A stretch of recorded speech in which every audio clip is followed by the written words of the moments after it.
as to that kind of, and let me just kind of, what I mean by doing it my own way, because that sounds terribly egotistical. What I mean by that is I came to Pilates with so much yoga background, with dance background, with Feldenkrais background, and you just can't help but, I just can't help but try, piece these things together to deepen my understanding of humans.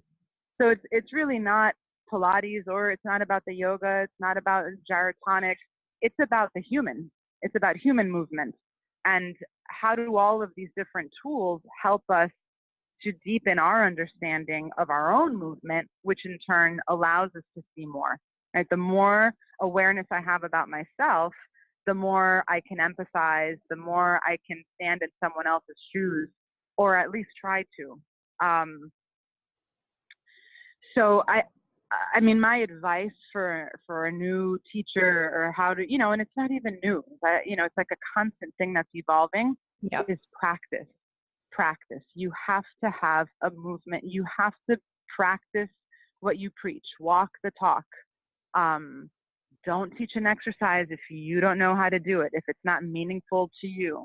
Find the story within your own body, and that's where journaling and meditation and introspection, and listen, listen to, what does it feel like? What does it smell like? How does it change?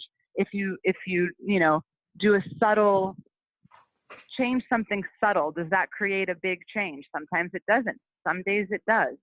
I really recommend dabbling with Feldenkrais, as I think that's a fantastic tool to develop that kind of learning to listen and be able to feel it. Because we know, you always know deep down inside where you need to be, what feels right. In neurolinguistic psychology, they say that it's those first 3 seconds.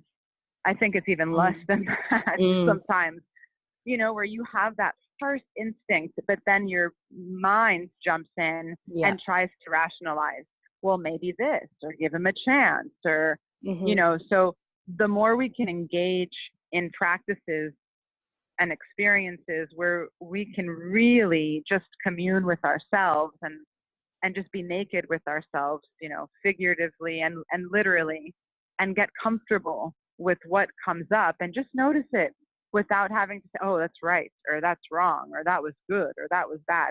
Just listen and see what it is, and have more and more experiences of that. And I really think that's where you find your voice, whether you're a teacher or not. I think that's just a life lesson. That's just such incredible advice. Thank you so much for sharing that. Yeah, absolutely. And that's something I've really noticed. I love that you said kind of find the story within your own body. But I think the real challenge there is giving yourself the time and space to listen. Yes. And really, and permission. Yeah. And really honoring that, instead of just thinking, because like when you're doing your teacher training, you kind of do have to go off this set of rules that you're taught in whatever training you're doing. So you get quite fixated on that set of rules, because they're going to help you pass your exams. They're going to help you, they give you a framework. They're going to help you teach people safely when you first graduate, and you've got to learn all that stuff in your own body. But I found in my own experience, I just got so fixated on that, and then got so fixated on the right and the wrongness of it all, that I forgot how to really create that space to listen to my own body, and then create that space to hear what my gut says and what my intuition says, and then to use everything that I had learned in my life before Pilates and integrate that into my treatment. And that's what I really want people to kind of learn from these interviews now, which is so great. I get to speak to you in this context and share it with people, because you don't need to throw everything that you've done in your previous life, whether it's in a corporate career or as a dancer, away to learn something new. Like, you could have a more mature approach from the very beginning, which I wish I had. But, in hindsight, it's always good. yeah, I just think, I think that stuff is almost more important than just the sheer exercises of Pilates in a lot of ways.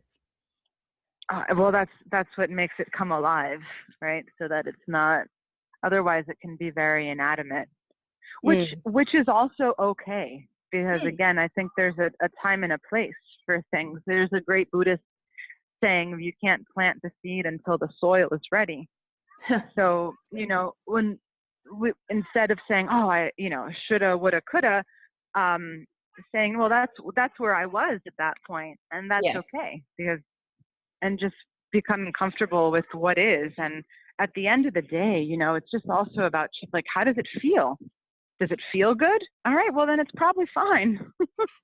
You know, the truth, we can't, you know, unless we're really doing some wacky things and mobilizing the spine under load and in really big ranges, you really, you know, I feel like you've really got to, if you're really tuned in with a person and asking them to tune in with themselves and just notice, how does it feel?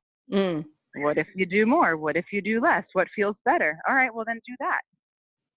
So that we also teach others to ultimately, the moral of the story is learn to listen to yourself. That's where the integration happens, I think. Yeah, absolutely. I wanted to change track a bit now.